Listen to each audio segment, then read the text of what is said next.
y evidentemente, pues cuando fui al frente, pues sí que hay un punto de tensión. Más que en el frente, tuve tensión en el camino hacia allí. Porque la sensación psicológica de que te estás acercando al frente tiene su peso, y sobre todo porque yo no tenía permiso para ir al frente. Entonces eso también juega algo. Yo tenía permiso de los del frente para estar en el frente, pero no tenía permiso del gobierno autónomo del Kurdistán y del ejército kurdo para ir hasta allí. Entonces yo me iba inventando excusas, como diciendo, no, es que voy a ese pueblo, no, es que voy al otro que está más para allá. Y, ¿por qué vas por aquí, que es más largo? Ah, no, porque me gustan las vistas, yo qué sé. Y en el último momento me giré y ya cogí el camino que me tocaba, y llegué a donde tenía que llegar.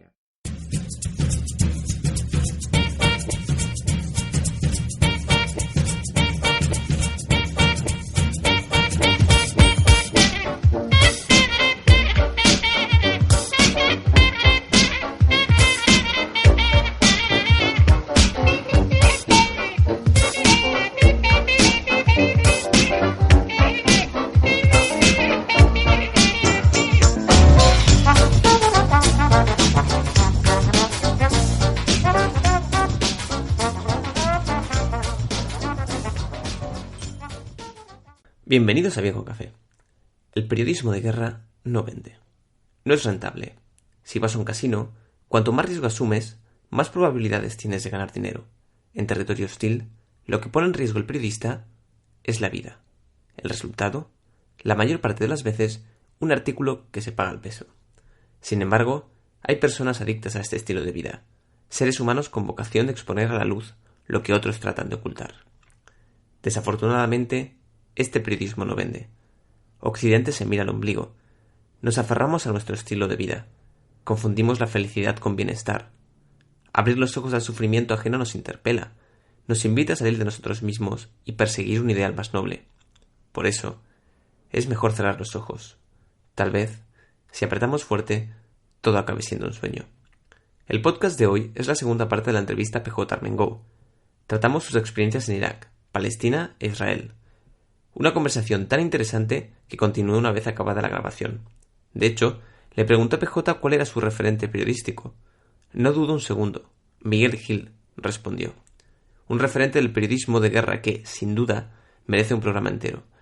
Le recordamos con afecto en el episodio de hoy. ¡Empezamos!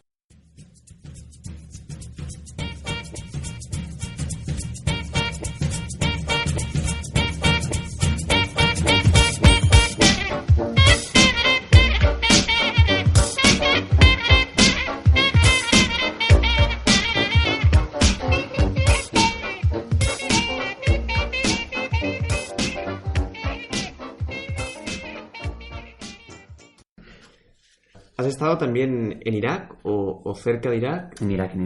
Estuviste en Irak y de hecho hiciste un reportaje sobre el Estado Islámico. ¿Qué año estuviste en Irak? Yo estuve en el 2015. 2015. O sea, digamos que el tema del Estado Islámico es una cuestión interesantísima a nivel de política internacional, ¿no? O sea, la idea de dónde surge exactamente, quién pone la semilla para que, digamos, surja este radicalismo. Y sobre todo, o sea, a mí me gustaría destacar la idea de que el Estado Islámico es un grupo terrorista que ha llegado a tener un territorio dentro de la propia Siria. Y de Irak. Y dentro de Irak, exacto. Que tenía lo que ellos llamaban pues, el califato universal y tal. Pero hace poco vi una entrevista del actual presidente de Siria, Bashar al-Assad, exacto, y que explicaba que criticaba a Estados Unidos porque decía que estaban atacando al Estado Islámico, pero desde que ellos estaban atacando al Estado Islámico se estaba expandiendo cada vez más. Y decía que era una campaña cosmética. Él le llamaba así, cosmetic campaign, porque él entendía que en realidad les interesaba que el Estado Islámico se expandiera para comerse al Estado de Siria y luego ya ellos entrar y poner su propio gobierno.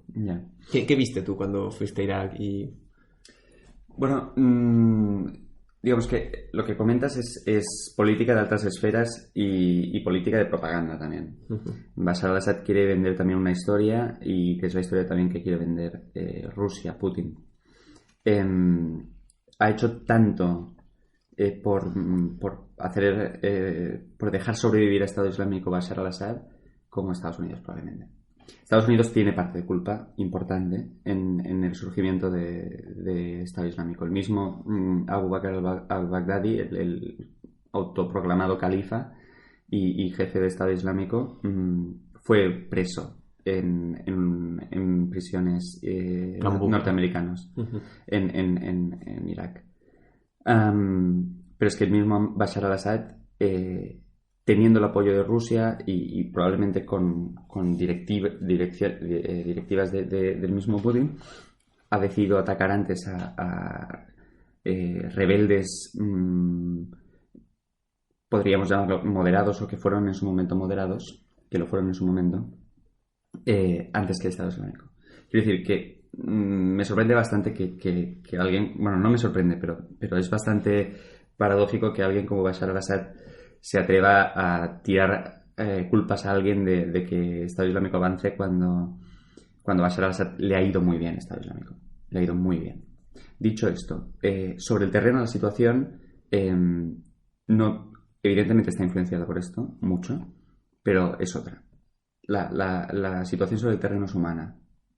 Y es una situación de profundos odios, de una guerra étnico-religiosa que va más allá de los despachos del Kremlin o de Washington o donde sea. Yo llego en el año 2015 a Irak. Es hace un año aproximadamente que ha caído Mosul, la segunda ciudad más importante de Irak. Diría que sí, un año, quizás año y pico. Entonces, lo que yo encuentro, yo entro por la ciudad de Erbil, que es la segunda ciudad más importante o primera del Kurdistán iraquí. Una zona muy castigada en tiempos de Saddam Hussein, pero que hoy en día es prácticamente independiente, con una mayoría étnica que son los kurdos y que son los que al final gobiernan allí. Allí el Estado central, el gobierno de Bagdad, tiene un peso simbólico. Y es una zona relativamente rica. Y es de hecho quien frenó de verdad a Estado Islámico, los kurdos, porque Bagdad estuvo a un tris de caer. En cambio, Erbil también estuvo a un tris de caer y no se ha explicado nunca, pero Irán tuvo un papel importante en que no cayera Erbil. ¿Por qué? ¿Porque está cerca de Irán para evitar que luego ataquen a Irán? ¿O? Bueno, porque Irán al final es un país chií y Estado Islámico son suníes wahabitas. Y entonces Irán es el primer interesado en que Estado Islámico no controle territorio. ¿Estaba financiado por Arabia Saudí? ¿Qué se sabe de esto? El Estado Islámico. Es que será muy difícil saberlo, pero yo pondría mano en el fuego de que sí. O sea, de hecho, se filtraron unos mails de Hillary Clinton diciendo que lo estaban financiando de forma mediante subterfugios, pero que esto estaba pasando. Cuando dices que a Bashar al-Assad le va muy bien el Estado Islámico cuando Bagdad estuvo a un triste caer, como has expresado tú, ¿qué te refieres? ¿Por qué le fue tan bien? O sea, a Bashar al-Assad le va muy bien Estado Islámico porque Bashar al-Assad, antes de Estado Islámico, era el malo de la película. ¿Vale? Desde un punto de vista puramente mediático, exacto. Bashar al-Assad era un dictador que experimenta en su país una de las llamadas primaveras árabes, ¿no? En la que el pueblo se levanta en armas para pedir una democracia. Si tú miras las noticias de entonces, todo el mundo está a favor de los rebeldes. Todo el mundo. Cuando la guerra se va enquistando, es cuando ya empiezan a aparecer, provenientes de Irak precisamente, grupos afines a Al-Qaeda como Jabhat al-Nusra o tantos otros. Entonces, aquí es cuando también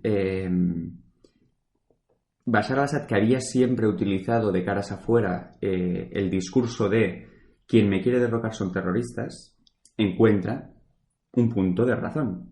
porque está Jabhat al-Nusra, que al final es una filial de Al-Qaeda. Pero es que cuando está Estado Islámico, y sobre todo cuando Estado Islámico empieza a atacar a Occidente, tiene la excusa perfecta para que Occidente diga: ¿quién es el mal menor? Claro. Bashar al-Assad, por mucho que esté masacrando a sus propios ciudadanos con gas sarín, o Estado Islámico, que me ataca en mi casa. Entonces, por eso le ha ido muy bien a Bashar al-Assad de Estado Islámico. Hasta el punto de que cuando Bashar al-Assad realmente le da la vuelta a la tortilla, que es cuando Putin le apoya militarmente, si tú miras todos los ataques aéreos y terrestres que se hizo en Siria en ese momento, el 99% estaban destinados al FDR, a las fuerzas sirias de defensa, el SDF, creo que se llaman. A las que fueron fuerzas los democráticas, que se iniciaron, revolucionaron digamos, contra Bashar al-Assad. Exacto, que era un grupo étnicamente variado, con gente, con civiles y con gente del ejército sirio, y que en un principio no eran radicales religiosos. Estado Islámico sí que lo es. Pero cuentan las malas lenguas que fueron financiados por Estados Unidos también, esta revolución. Sí, o sea, al final, Bashar al-Assad es un aliado tradicional de Rusia, y por mucho que haya acabado la Guerra Fría, Rusia y Estados Unidos siempre se van a mirar con los dientes fuera. Y Siria es el único país donde Rusia tiene bases militares fuera del continente. O sea, en Oriente Medio, el único país en el que Rusia tiene... Exactamente. Entonces, estratégicamente es importantísimo. Estratégicamente es importantísimo. Y es una alianza que va mucho antes. O sea, ya desde la época de la Unión Soviética ya había una relación fluida entre Siria y Rusia. Entonces, Estados Unidos financió grupos de rebeldes, sin duda, que muchas de las armas e incluso entrenamiento que hizo la CIA o Estados Unidos o el ejército de Estados Unidos a esos grupos se acabaron haciendo a grupos radicales islámicos también. ¿Lo sabían? No lo sé. Es evidente que armas regaladas por Estados Unidos acabaron en manos de Estado Islámico y de Jabhat al-Nusra. Seguro. Si ellos pensaban que eran de la facción no sé qué, que no son cuál, o estos se las quitaron los unos a los otros, será difícil saberlo. Pero evidentemente hay armas norteamericanas en manos de Estado Islámico, sin duda. ¿Y Rusia apoya militarmente a Siria desde el primer momento? ¿O? Tarda en hacerlo, al menos abiertamente. Al principio sí que hay un apoyo táctico y un apoyo institucional y probablemente también militar, pero el despliegue militar ruso con soldados rusos sobre el terreno llega mucho antes de lo que parece en los medios de comunicación, pero tarda en llegar. Pero es un apoyo, o sea, ríete tú de la intervención norteamericana en Afganistán. O sea, es sobre el terreno realmente. Muchos periodistas que han visitado zonas reconquistadas por el ejército sirio en Siria al Estado Islámico o a facciones rebeldes o de Al-Qaeda explican que las pintadas y los carteles de la victoria en las ciudades sirias tienen más mensajes en ruso y carteles con la cara de Vladimir Putin que de Bashar al-Assad en árabe. Porque quien ha ganado la guerra, porque la ha ganado, es Putin, no Bashar al-Assad. Hace poco salió un pintor español, Ferrer Dalmau se llama, pintor de batallas, que ha pintado mucho sobre la historia de España, al que le han contratado el gobierno ruso precisamente para que haga un cuadro de una de las escenas en la guerra de Siria donde están unos soldados rusos custodiando un camión con víveres para un montón de refugiados, y digamos que hay banderas rusas por todos lados, y es, digamos, la manifestación de la gloria rusa en su máximo esplendor. Sí, sí. Y de hecho, encontraréis muchísimas fotografías de actuales todavía en Siria, donde para avisar de que hay minas en un edificio, está en ruso. Quiero decir, o sea, quien allí ha hecho la reconquista y quien está manteniendo el régimen es Rusia. ¿Y tenemos datos de bajas de soldados rusos o de...? Sí, los hay. Lo que pasa es que también Rusia es un país bastante más hermético que Estados Unidos en este sentido. Pero sí que los hay, no te sabría decir ahora mismo. Sí. Simplemente es por saber si son capaces de ser tan abiertos como Estados Unidos, porque ahora mismo, claro, tienen la balanza mediática en el fondo puede estar a favor de ellos. O sea, hoy en día en Europa o en Occidente mucha gente simpatiza con Putin por esto, porque son los verdaderos vencedores del Estado Islámico, al fin y al cabo. Y Putin ha jugado bien esa carta. Putin mediáticamente funciona muy bien, no solo en Rusia. En Rusia Putin es imbatible, pero fuera también se ha convertido en lo que Estados Unidos probablemente no ha sabido ser, como un faro de casi de la cristiandad de Occidente, y él ha jugado a eso y le ha ido bien. Pero cuando dices que es imbatible, partimos de que ocurren cosas raras contra la gente que se presenta contra él. Correcto. Digamos que utiliza otro tipo de estrategias, no pero mediáticamente también tiene su tirón. Sí, o sea, hay gente que lo sigue y en Occidente no tiene cadenas de televisión. Sí. El propio Reino Unido incluso. Sí, totalmente. Aún y así, Rusia es un país muy difícil, porque aúna muchísimas etnias, culturas. Está el Dagestán, está Chechenia, que al final son territorios muy complicados de compaginar, y digamos el gran mérito de Putin es esto, es conseguir armonizar todo esto. Y luego hay que entender también cómo es Putin. O sea, Putin al final es un tío que viene de los servicios secretos. Un tío que es cinturón negro de karate, de judo y de no sé qué más. Un tío que es un carácter. Y el presidente electo o impectore, porque Medvedev no se puede considerar de ningún presidente, más longevo en Rusia desde Stalin. O sea, no es moco de pavo. Un columnista del país explicaba hace un tiempo, cuando se cumplió un aniversario de la caída del muro, que él había sido corresponsal de joven, y que explicaba que Putin estaba en una oficina de la Alemania Oriental para el KGB, y digamos que coordinaba la Stasi o algo así, coordinaba la policía comunista allí. Y claro, cuando cayó el muro, muchísimos manifestantes rodearon su oficina, y según cuenta este corresponsal, o según le contaron a él, supongo, salió sin camiseta con una pistola y disipó a los manifestantes. Es verdad, sí. Había oído esta historia. Me lo creo. Volviendo otra vez a Irak, tú estuviste con los kurdos, ¿no? Que el Kurdistán era ese país tradicionalmente, o sea, es esa nacionalidad, ¿no? Que fue dividida cuando se hizo esa división que hicieron los británicos y los franceses, pues fue dividido en tres, ¿no? Y siempre han buscado tener su propio país. Sí, los kurdos son el grupo étnico o el pueblo, como queramos llamarle, más grande sin un estado.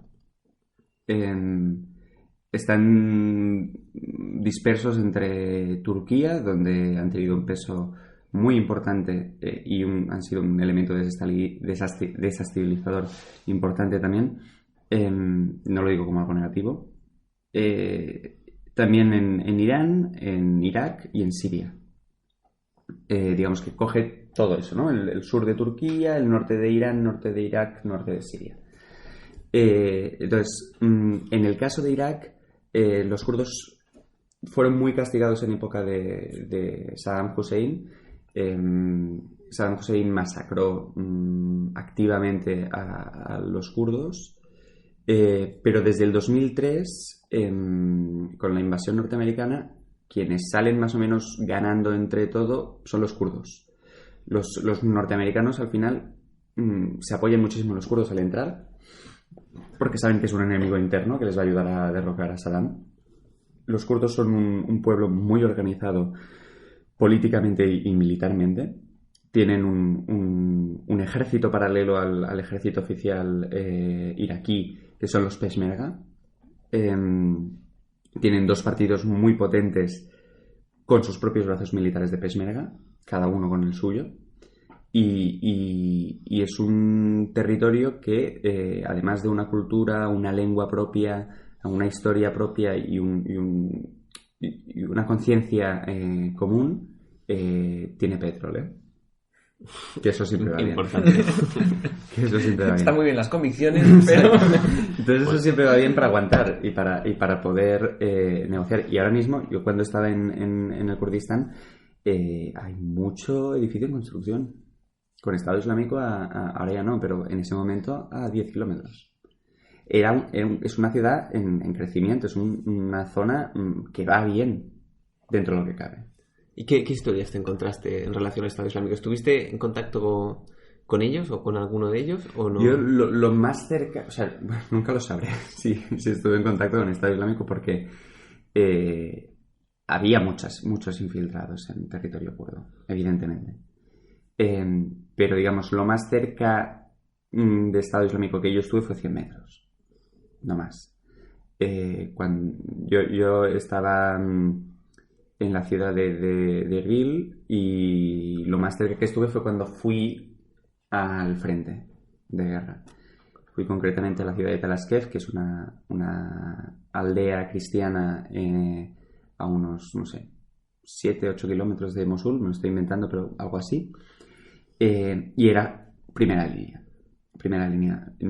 Yo lo que puedo decir fehacientemente que era Estado Islámico que yo vi fue la bandera de Estado Islámico a unos metros. Y la sensación, eso sí, de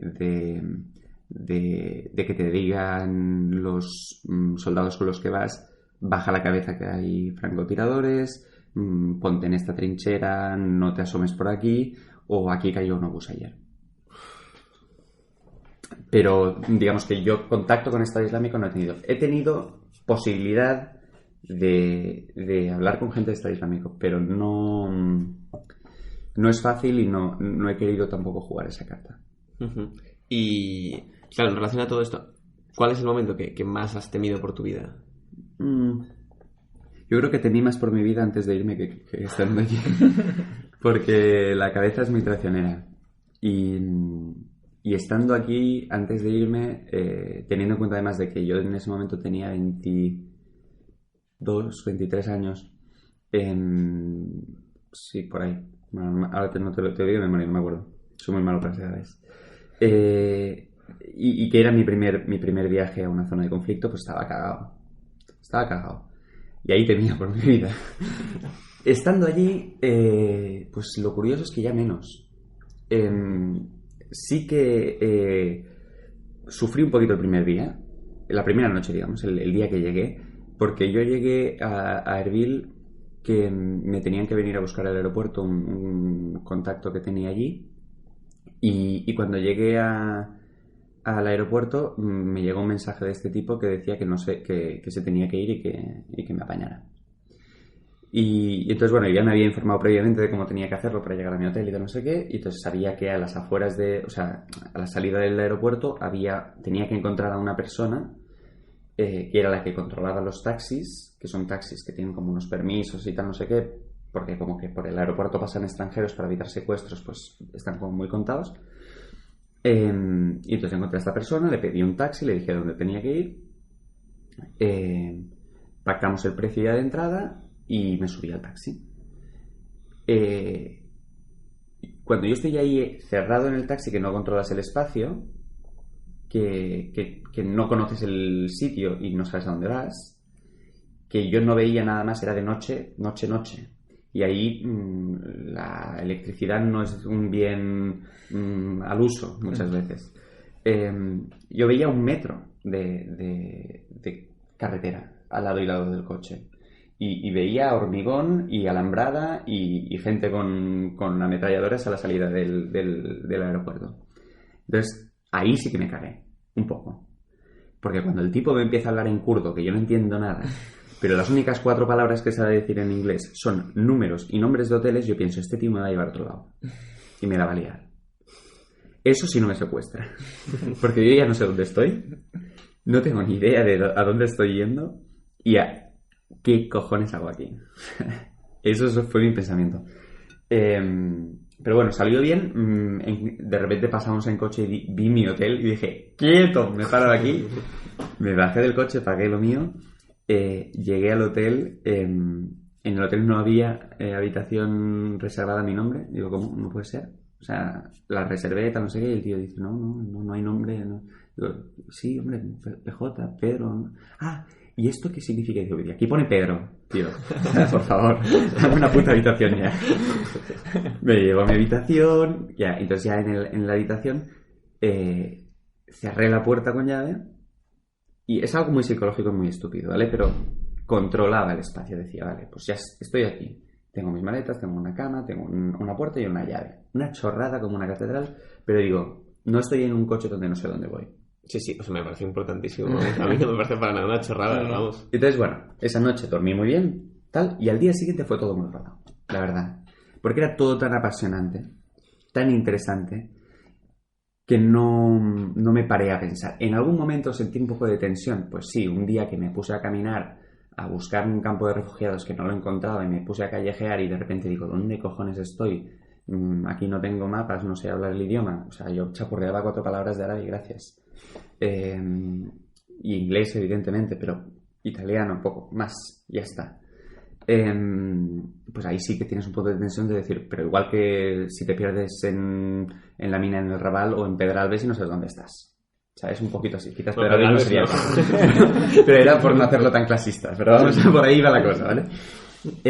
Y bueno, y evidentemente pues cuando fui al frente pues sí que hay un punto de tensión. Más que en el frente tuve tensión en el camino hacia allí. Porque la sensación psicológica de que te estás acercando al frente tiene su peso y sobre todo porque yo no tenía permiso para ir al frente. Entonces eso también juega algo. Yo tenía permiso de los del frente para estar en el frente, pero no tenía permiso del gobierno autónomo del Kurdistán y del ejército kurdo para ir hasta allí. Entonces yo me iba inventando excusas como diciendo, no, es que voy a ese pueblo, no es que voy al otro que está más para allá. ¿Y por qué vas por aquí, que es más largo? Ah, no, porque me gustan las vistas. Yo qué sé. Y en el último momento me giré y ya cogí el camino que me tocaba y llegué a donde tenía que llegar. Estos fueron los momentos de tensión. En general, miedo no pasé. Pasé, te aseguro, mucho más miedo antes de irme que allí. Pues, por último ya, el Jerusalén, Palestina, probablemente... Cuando hablamos la última vez de esto, un encuentro bastante curioso, ¿no? Porque tú fuiste a Palestina, ¿verdad? A entrevistar a una familia. O sea, yo fui a hacer varios reportajes. Yo la primera vez que fui a Israel / Palestina, me pasó factura haber estado en Irak. Digamos, yo viajaba con una aerolínea que se llama El Al, que es como la Iberia israelí, y me pararon en el aeropuerto de Barcelona mismo. Antes de subir, casualmente nos pararon solo a 3 hombres que viajábamos solos. Casual. No pararon a ningún judío con kippah, te lo aseguro. Y bueno, me interrogaron, me preguntaron que por qué tenía el pasaporte tan limpio, que por qué era nuevo, tal no sé qué. Le dije, bueno, que lo había perdido y que será nuevo. Y bueno, me preguntaron... Te habían advertido, ¿verdad? Yo también fui a Israel y me dijeron, no lleves ningún sello de un país. Sí, es una advertencia que se suele hacer. Pero vamos, yo perdí el pasaporte y me tuve que hacer uno nuevo. Pero claro, al verlo tan nuevo, pues me preguntaron, ¿y dónde estuviste la última vez? Y yo aquí, claro, me planteé el dilema de decir, o les digo la verdad y me montan un pollo, o les miento y como no sepan me montan un pollazo. Y opté por decir la verdad. Y nada, saqué mi carnet de prensa internacional, saqué el reportaje que había escrito para La Vanguardia desde Irak y el tío puso unos ojos como platos y me dice, pero bueno, pues que Irak es muy peligroso. Y yo aquí también quizás la cagué diciéndole que bueno, que Israel tampoco es que fuera muy seguro. Digo que tampoco me gané ahí un amigo. Oiga, la pica ahora que lo dice usted. Y bueno, digamos que al hombre no le hizo mucha gracia la cosa, pero en cualquier caso ya le había asustado bastante el hecho de que hubiera estado en Irak. Me volvieron a hacer otra persona las mismas preguntas. ¿Quieres atentar contra Estados Unidos? No, pero bueno, contra Israel. Llevas bombas, esta es tu maleta, nadie la ha tocado, etcétera, etcétera. Ya que habías dicho la verdad, a ver si... Ya, a ver si corroboraba los hechos, ¿no? Y bueno, me llevaron a una sala aparte, en presencia de un guardia civil, porque al final estábamos en territorio español. Me cacharon, me bajaron los pantalones, me miraron los zapatos, todo. Y en el momento en que se fue el guardia civil, yo estaba solo con 4 israelíes, de los cuales nadie hablaba prácticamente español. Y se me acerca un hombre y me dice en inglés: bueno, puedes subir al avión, pero tus maletas no. Y digo, no me voy sin mis maletas. O sea, yo lo tengo todo aquí. Tengo mi ordenador, tengo mi cámara, tengo mi grabadora, tengo mi ropa, tengo un par de detalles que he traído a la gente que me van a coger en donde me voy a mover. Las bombas. Las bombas, quiero decir, es importante que me las pueda llevar. Esto es broma. En Mossad, esto es broma. Y entonces, bueno, me negué y me dijeron: no te preocupes, que enviaremos las maletas contigo, pero en bodega. Me fié, llegué a Tel Aviv, mis maletas no estaban. Tiré con lo que tenía, me regalaron un neceser muy bonito para compensarme las molestias. Entonces me fui hacia el norte, que es donde había quedado con unos amigos que me acogían allí. Por supuesto, no pude decir en ningún momento quién me acogía ni a dónde me iba, porque sonaba algo muy mal. Decirme que me voy a un pueblo donde la mayoría es árabe, me miraban mal. Entonces me aprendí el nombre en hebreo del mismo pueblo y concretamente del barrio judío de ese pueblo. Entonces, bueno, fui hasta allí y pasaron varios días sin saber nada de las maletas. Al final, a través de métodos que no voy a explicar, conseguimos recuperar las maletas y estaba todo teóricamente intacto. Nunca sabré si el Mossad me ha puesto algo, queridos, Saludos. Saludos, queridos. Más el top. En el ordenador no lo sabré, no creo, espero que no vaya. En cualquier caso, estoy bastante fichado seguramente, o sea que ya está. La cuestión, lo más curioso de todo es que el hecho de ir pues los 20 días que me quedaban por delante de viaje sin nada, porque no llevaba nada, llevaba lo que llevaba puesto. Fueron muy amables y me dejaron quedarme 2 libros que llevaba encima, el móvil sin cargador, lo cual no es muy útil. Pero... es increíble lo que me duró ese móvil con 1% de batería. O sea, yo creo que fue un milagro. Una pistola con una bala también. Sí, esa sí me la dejaron pasar porque quiero decir, era un gesto por su parte. Y ya está, poco más. El dinero en efectivo que llevaba, las tarjetas y poco más. Te aseguro, la siguiente vez que fui a Israel fui con carne de prensa israelí para que no fuera todo sobre ruedas. ¿Cuál es la diferencia? O sea, tienes que pedirle a Israel... Claro, o sea, yo tenía un carnet de prensa internacional, que es el que te da la Asociación de Prensa Internacional, teóricamente reconocido por las Naciones Unidas y todos los gobiernos, pero digamos que no hay mucha gente que vaya, los policías en general no están acostumbrados a ver ese carnet por la calle. Si tú le llevas un carnet que pone oficina de prensa del gobierno israelí con letras en hebreo y no sé qué, un teléfono de contacto, pues quítase. Te creen más y sobre todo es más, si vas a sitios oficiales y tal, pues te abre más puertas que no una internacional. Uh-huh. En cualquier caso, ir sin nada a Israel fue una experiencia espectacular, curiosamente. Viví bastante de la providencia y de lo que me iba viniendo. Mucho de la generosidad de la gente de allí. Yo creo que salí de allí con superávit y unos cuantos kilos de más, gracias a la generosidad de toda la gente que me encontré. Y viajar con lo puesto pues también tuvo su qué. Hice un periodismo pues a la antigua. Por suerte tenía el móvil y podía hacer fotos y vídeos y cosas así, pero boli y papel, y también tuvo su interés.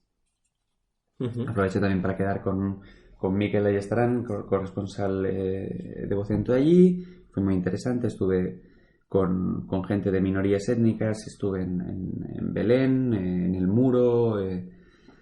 Y bueno, yo también me lo tomaba más que como un viaje de reporterismo, que también para mí era una primera toma de contacto con el país, al que luego he vuelto y espero volver más adelante. ¿Y qué percepción te llevaste del conflicto entre Palestina e Israel? Me llevé la sensación de que es muy complicado, cosa que no es ninguna novedad. O sea, aquí no estoy descubriendo la panacea.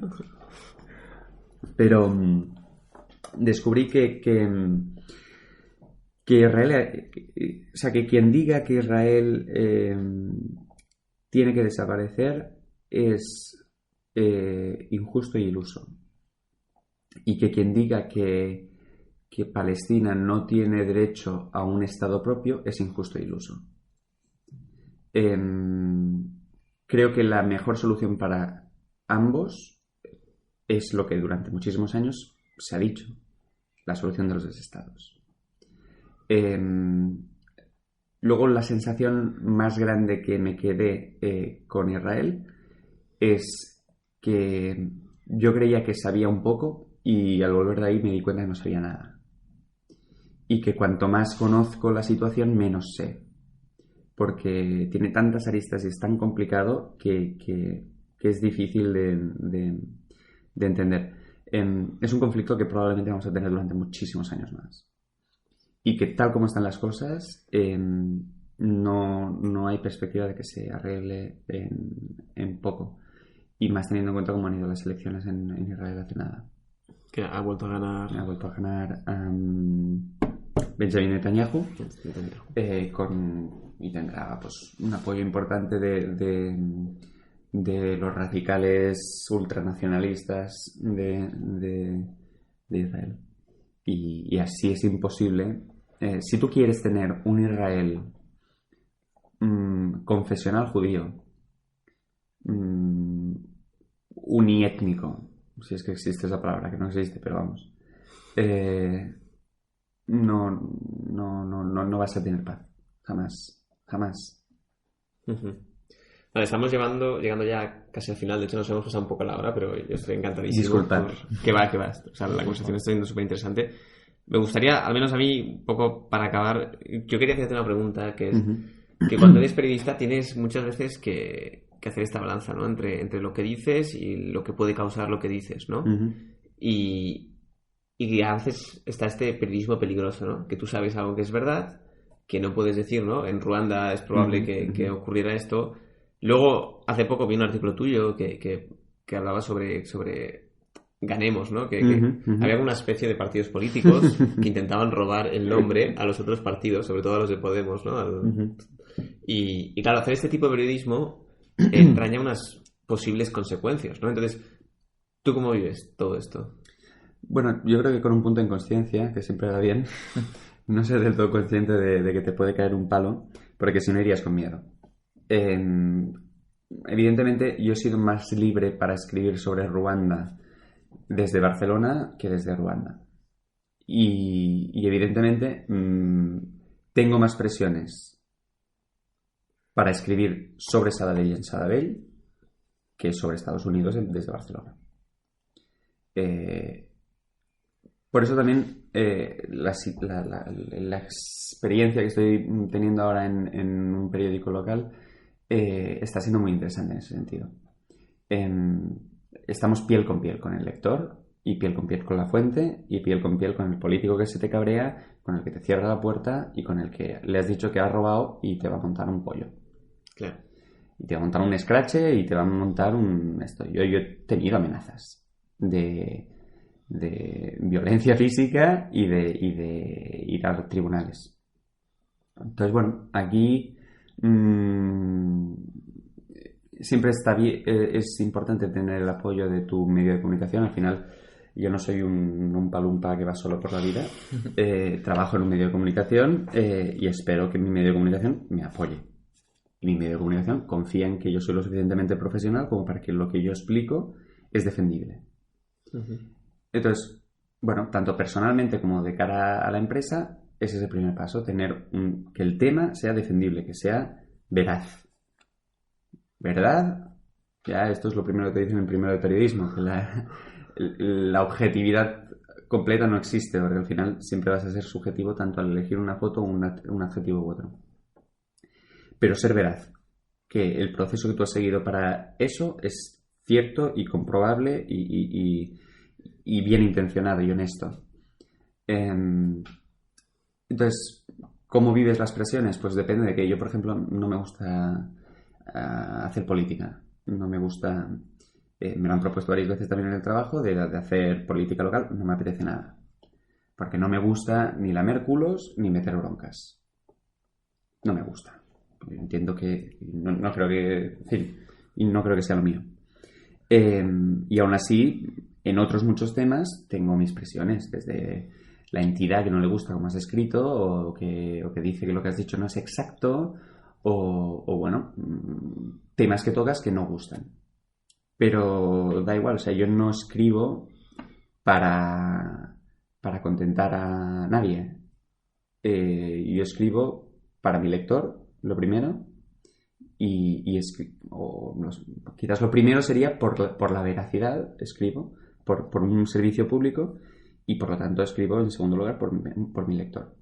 Uh-huh. Entonces, si a fulanito no le va a gustar que escriba esto, bueno, pues yo me voy a proteger, voy a asegurarme de que si vas a ir a por mí, te encuentres con el muro de una ética profesional intachable y de un trabajo bien hecho, pero lo voy a hacer igual.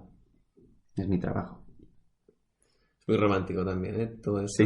Sí. Y no todo el mundo aguanta. O sea, al final también hay, como decía Kapuczynski, el gran periodista polaco, este no es un oficio para cínicos.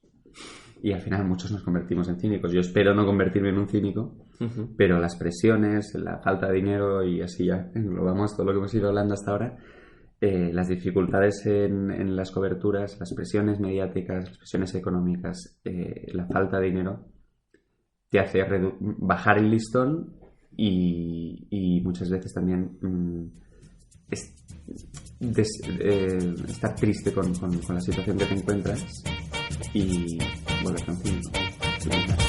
Todo vale. Pues muchísimas gracias. Pues acabamos con... No te dejo hablar nada, tío. Bueno, pero es que va de ti, totalmente. Ya está.